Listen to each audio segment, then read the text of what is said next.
कौन से पुत्र की मृत्यु और क्यों पिता से पहले हो जाती है? कौन सा पुत्र माँ बाप को दारुण दुख देने के लिए आता है? मित्रों, इस प्रकार की घटनाएं अक्सर हमें देखने को और सुनने को मिलती रहती है कि किसी पिता के सामने उसके जवान पुत्र की मृत्यु हो जाती है, कि किसी पुत्र ने अपने माता पिता को इतना दुख दिया, इतना शायद कोई शत्रु भी नहीं देता। आखिर ऐसा क्यों होता है? तो आइए कहानी से समझते हैं कि पिता से पहले पुत्र की मृत्यु क्यों हो जाती है। मित्रों, एक समय की बात है, हिमाचल पर्वत के शिखर पर पक्षियों की एक विशाल सभा लगी हुई थी और उन समस्त पक्षियों में आपस में कुछ ज्ञान चर्चा चल रही थी। कुछ पक्षी प्रश्न करते थे और उनमें से जो ज्ञानी पक्षी थे वे उन प्रश्नों के उत्तर देते थे। ज्ञान चर्चा होते होते एक प्रश्न ऐसा खड़ा हो गया जिसे सुनकर के सारे पक्षी सोच में पड़ गए, और वह प्रश्न यह था कि मृत्यु लोक में कुछ पुत्रों की मृत्यु पिता से पहले क्यों हो जाती है और कुछ पुत्र माता पिता को दारुण दुख क्यों देते हैं? ऐसा क्यों होता है? मित्रों, जिस पिता की आंखों के सामने ही उसके जवान पुत्र की मृत्यु हो जाए, उस पिता को कितना महादुख होता होगा। होना यह चाहिए कि पहले पिता की मृत्यु हो और पुत्र ही पिता का दाह संस्कार करे, लेकिन कई बार कुछ अभागे पिताओं को अपने हाथ से अपने पुत्रों का अंतिम संस्कार करना पड़ता है। ऐसी स्थिति में एक पिता जीवित ही मृत्यु के समान कष्ट भोगता है। कई बार कुछ बेटे अपने माँ बाप के साथ शत्रु जैसा व्यवहार करते हैं, उन्हें मारते पीटते हैं, उनकी देखरेख नहीं करते, उन्हें तनहा छोड़ देते हैं। उस भी एक पिता मृत्यु के समान कष्ट भुगता है। मित्रों, समस्त पक्षियों में यह चर्चा चल रही थी। किसी के समझ में नहीं आ रहा था कि आखिर ऐसा होता क्यों है। विषय बहुत ही महत्वपूर्ण था, तभी पक्षीराज गरुड़ का उस सभा में आना होता है। पक्षीराज गरुड़ एक बूढ़े गिद्ध का रूप धारण करके आते हैं और एक जगह पर बैठ जाते हैं। सभी पक्षियों ने खड़े होकर के उनका अभिवादन किया। गरुड़ जी कहने लगे कि हे पक्षियों, आखिर आपके बीच में किस बात को लेकर इतनी उलझन चल रही है, इतनी चर्चा चल रही है? तब उनमें से एक पक्षी खड़े होकर के कहता है, गिद्धराज, हम यह जानना चाहते हैं कि हमारे बीच में आज का जो संवाद है वह यह है कि पिता से पहले पुत्र की मृत्यु आखिर क्यों हो जाती है। तो पक्षीराज गरुड़ कहने लगे कि हे पक्षियों, सनातन धर्म शास्त्रों के अनुसार आपका यह जीवन पिछले जन्म पर आधारित होता है, और यह भी जरूरी नहीं है कि पूरा जीवन ही पिछले जन्म पर आधारित हो, लेकिन पिछले जन्म का हमारा कुछ हिसाब किताब अगर बाकी रह जाता है तो वह हमें इस जन्म में पूरा करना पड़ता है। मित्रों, पहले हमें यह समझना होगा कि हमारा कर्म ही हमारी गति तय करता है। आपके द्वारा किया गया कर्म ही आपके भविष्य को निर्धारित करता है। पक्षियों, कर्म 4 प्रकार के होते हैं। नंबर 1 संचित कर्म, नंबर 2 प्रारब्ध कर्म, नंबर 3 आगामी कर्म, नंबर 4 वर्तमान कर्म।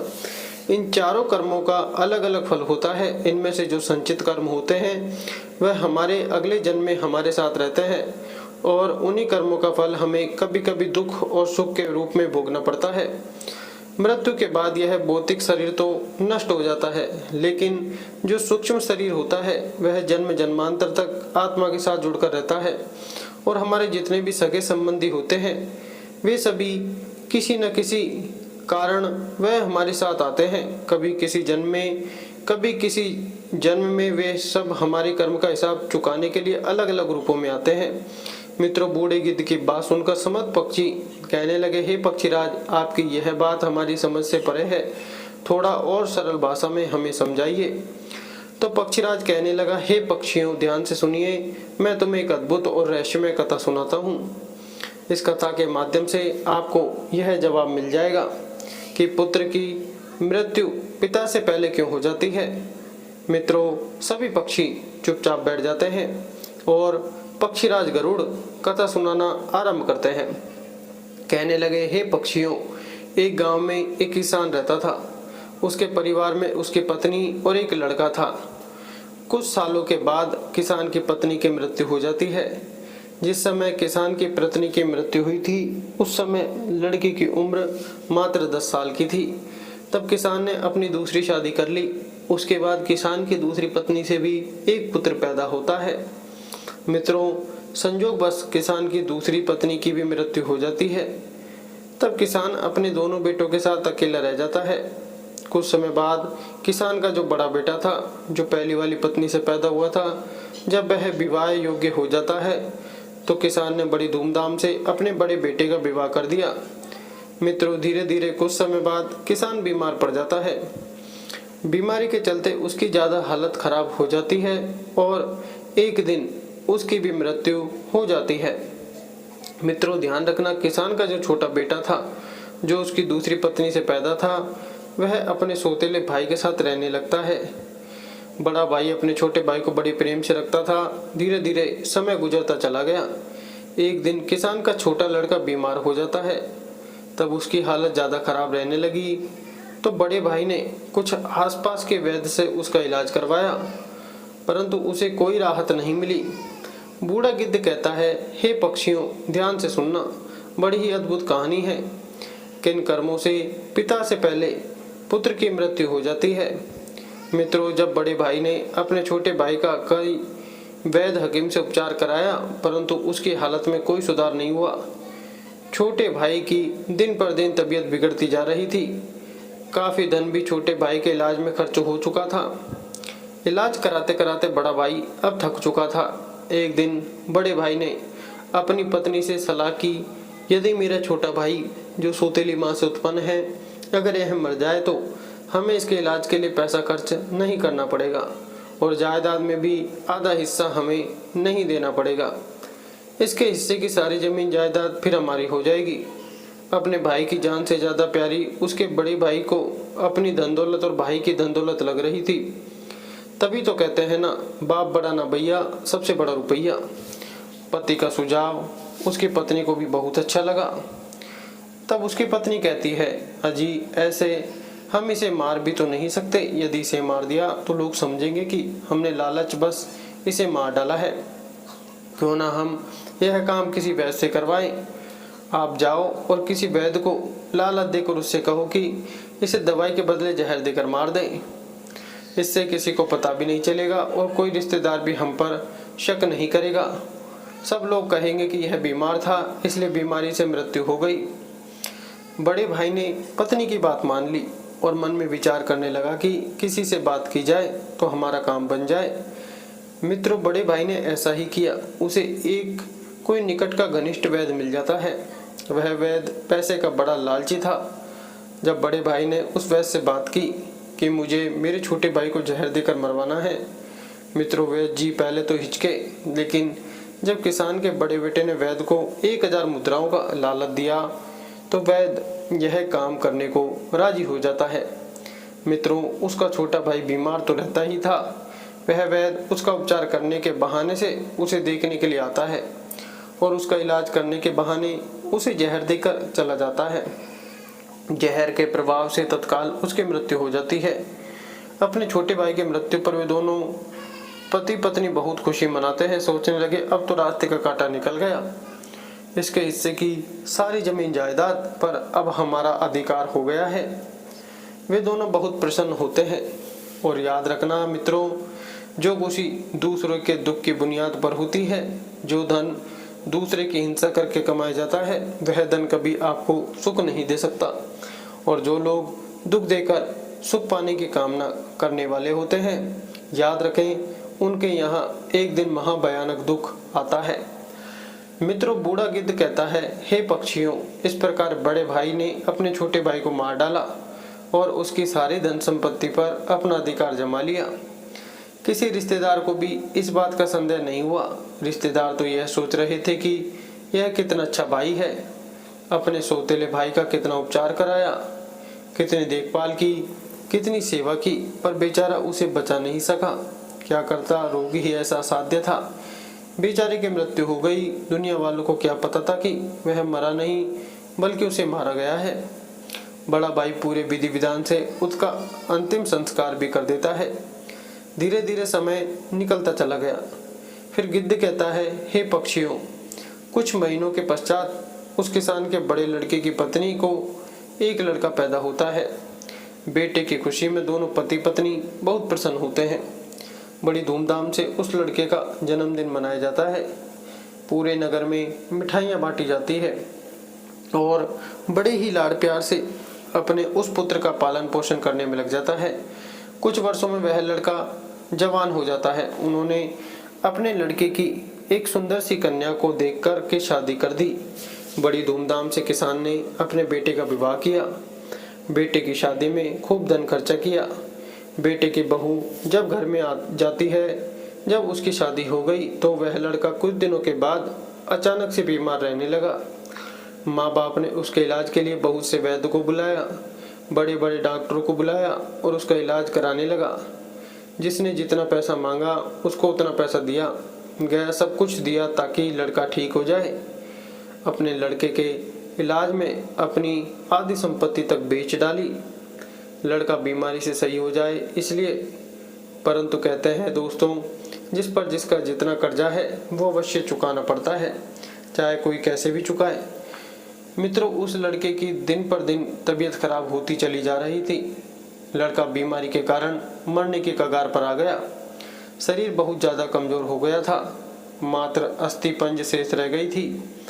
लड़के को चारपाई पर लेटा कर रखा था और उसका पिता अपने कुछ रिश्तेदारों के साथ और अपनी पत्नी के साथ अपने पुत्र की दयनीय हालत देखकर दुखी होकर के उसकी तरफ देख रहा था।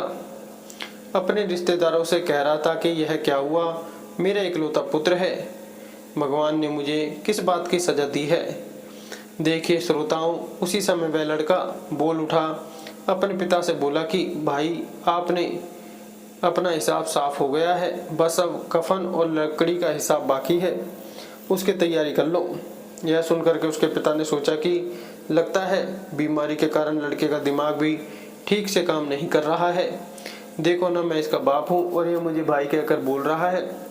तब लड़का कहता है, नहीं भाई, आप मेरे बाप इस जन्म में हैं, मैं तुम्हारा पिछले जन्म का भाई हूँ। याद कीजिए, यह सभी रिश्तेदार बैठे हुए हैं। मैं तुम्हारा छोटा भाई हूँ, तुम्हारी सौतेली माँ का बेटा, तुम्हारा छोटा भाई, जिसके लिए आपने मुझे जहर देकर मरवाया था। वही संपत्ति बिककर मेरे इलाज में लग चुकी है। आपके ऊपर मेरा जो धन था वह मैं धीरे धीरे अपने इलाज में लगवा चुका हूँ। मित्रों, यह सुनते ही उसका पिता एकदम से फूट फूट कर रोने लगता है और कहता है कि हाय, मेरा तो कुल का नाश हो गया। हाय, मैंने ये क्या किया, जो किया वो मेरे आगे आ गया। पर भाई, मुझे यह तो बता दो, मैंने जो किया था वह तो मुझे देखने को मिल गया। पर एक बात मेरे समझ में नहीं आती है, इस तेरी पत्नी का क्या दोष है जो बेचारी ब्याह कर तेरे साथ आई है? यह तो निर्दोष है, अब इसको जिंदा जलाया जाएगा।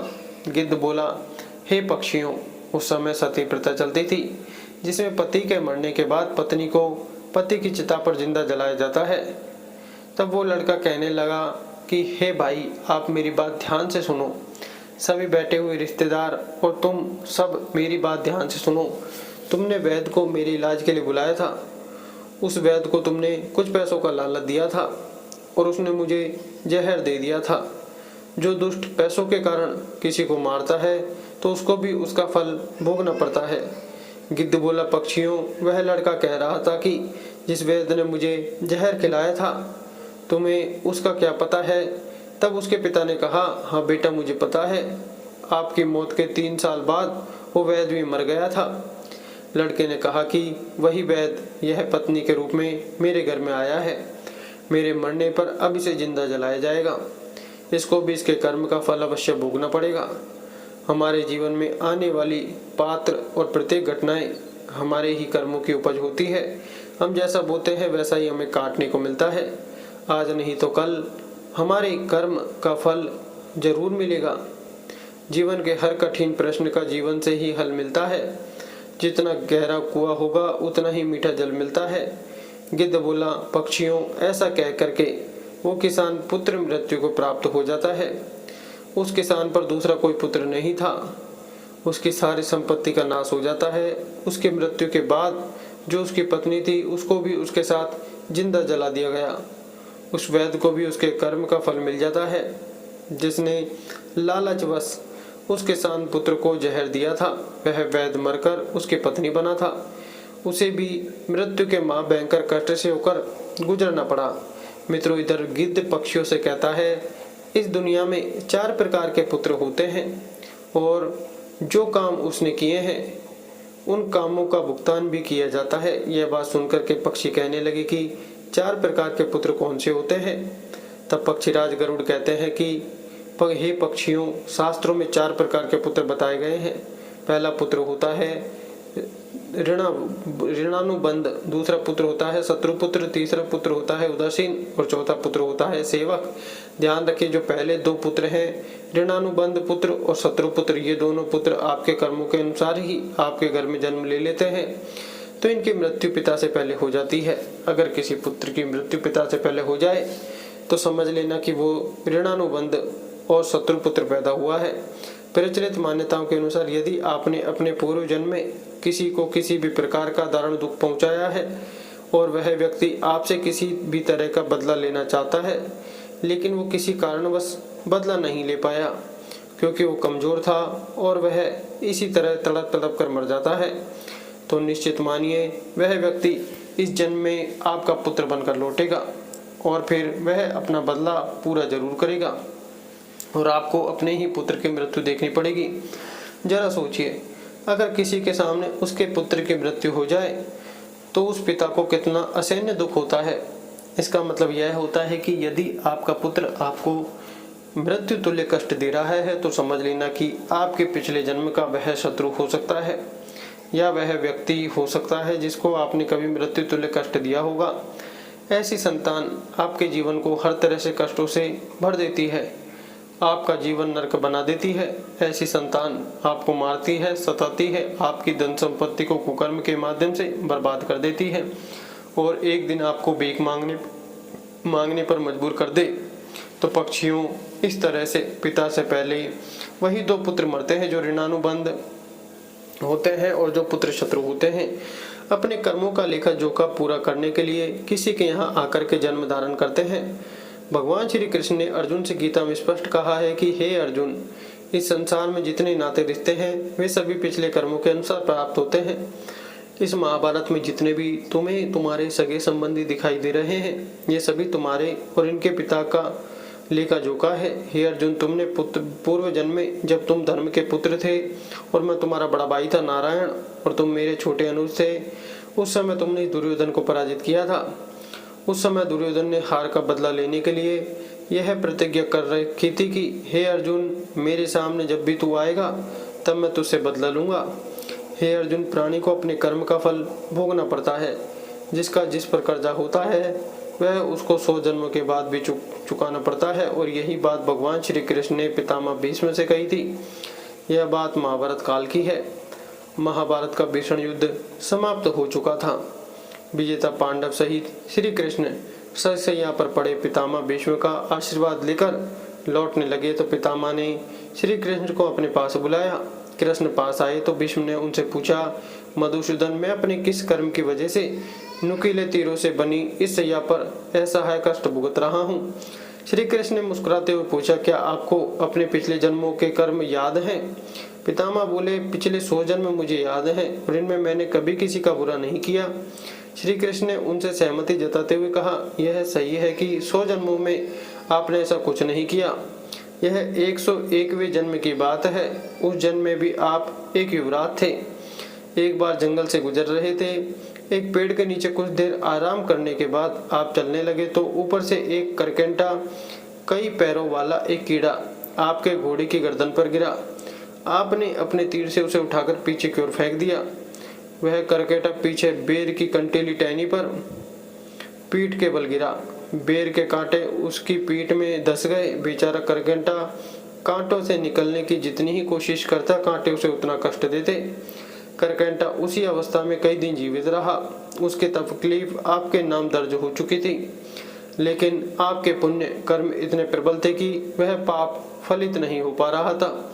फिर आज क्यों? पितामह के इस सवाल पर भगवान श्री कृष्ण ने उन्हें बताया, दुर्योधन की सभा में जब द्रौपदी का चीरहरण हो रहा था तब आप उसे बचाने में समर्थ थे, लेकिन इसके बावजूद आपने दुर्योधन को रोकने की कोई कोशिश नहीं की। इससे आपका सारा पुण्य छीन हो गया और 101वें जन्म पहले के इस पाप को फलित होने का मौका मिल गया। जब हम जन्म लेते हैं या फिर जब हम गर्भ में रहते हैं तब हम उस ईश्वर से यही प्रार्थना करते हैं कि इस पुनर्जन्म के बंधन से इस बार हमें मुक्त करें।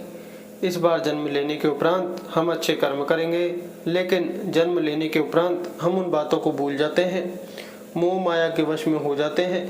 कर्म के फल कभी न कभी मिलते ही हैं, इसलिए पृथ्वी पर निवास करने वाले प्रत्येक प्राणी व जीव जंतु को कर्म के फल भी भोगना पड़ता है और कर्मों के ही अनुसार ही जन्म होता है। कभी किसी प्राणी को नहीं सताना चाहिए, भले ही वह छोटा सा कीड़ा ही क्यों न हो। तो देखिए मित्रों, इस संसार में 4 तरीके के पुत्र बताए हैं। जो 2 तरह के पुत्र होते हैं, ऋणानुबंध और शत्रुपुत्र, जिसके हम कर्जदार हैं। किसी का कर्जा हमने खाया है, किसी के पैसे लिए हैं और वो पैसे वापस नहीं दिए तो वह पैसे हमें चुकाने पड़ेंगे।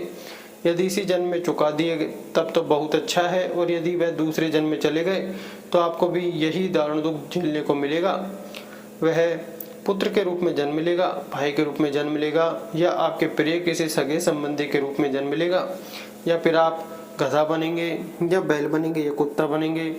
जो आप उन पैसों को चुकाएंगे, आपको कर्ज तो जरूर चुकाना पड़ेगा। यही शाश्वत विधान है, यही प्रकृति का नियम है। हर क्रिया की प्रतिक्रिया जरूर होती है, और जो दूसरे तरीके का पुत्र होता है, शत्रुपुत्र, वह भी आपसे बदला नहीं छोड़ेगा। आपके पास कोई गरीब रहता है, कोई कमजोर रहता है और आप ताकतवर हैं, उस पर आप अपना बल प्रयोग कर रहे हैं, उसे मृत्यु के समान यातनाएं दे रहे हैं, तो यह यातना उसकी आत्मा सहेगी।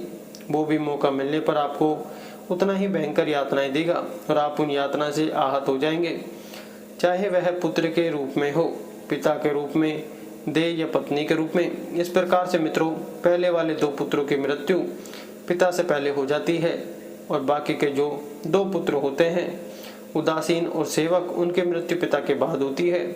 यह वह पुत्र होते हैं जो आपकी खूब सेवा करते हैं, क्योंकि आपने पिछले जन्म में अच्छे कर्म किए थे। यानी कि पिता पुत्रों की मृत्यु नहीं देखता। तो हमेशा हमें ध्यान रखना चाहिए कि किसी का किसी और का हम ना लें, अगर ले तो फिर उसका वापस दें। मित्रों, दूसरी बात, किसी को इतना परेशान भी नहीं करना चाहिए कि वह हमसे कमजोर है और हम उसको मृत्यु के समान यातनाएं दे रहे हैं, तो वो भी मौका मिलते ही आपसे अपना हिसाब किताब जरूर चुकाने आएगा। अब तो आप समझ ही गए होंगे कि कौन से पुत्रों की मृत्यु पिता से पहले हो जाती है और कौन से पुत्र माँ बाप को कष्ट देने के लिए आते हैं।